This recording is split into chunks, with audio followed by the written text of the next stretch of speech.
Başka ne var? Naci. Senin nahitser bir. Tutsa. Tutsa değil de kaçayken ha. İse devlet karşısına ver. Var mı başka bir şey? Zepçe su. Yoro cesto, biko. Yoro vaze. Ama veri çevere ma. He. Hanemire tedavuz kırdı. Baba ya. Ya.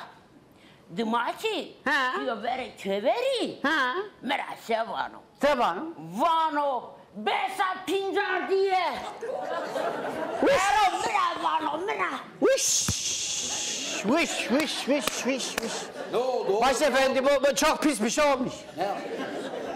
Bu baka var ya başefendi. Böyle bunun evisine gelmiş. Bana demiş ki pis getiren beser. Ulan geri zekalı. Öyle bir şey olur mu? Baba- Bu kadın nasıl doğum yapar bu yaşa? Baba başefendi evet bu husktur başefendi. Yani Baba yalan söylüyor bu. yalan söylüyor. Evet husktur bu. Ama gene de kötü bir şey yani. Evet ama bu gençken de husktu. O ne demek oğlum, o ne demek? Bunda hiç çocuk olmuyor. Husk. Olmaz tabii, aptal 80 yaşında. Evet bu gençken husktu ama başefendi. Bu da hiç olmuyor. Demek ki kadına taciz he. Evet tecavüz yapmış başefendi. Taciz. Anlam. Tamam ondan yapmış. Kadına taciz he. Evet kadında tecavüz yapmış.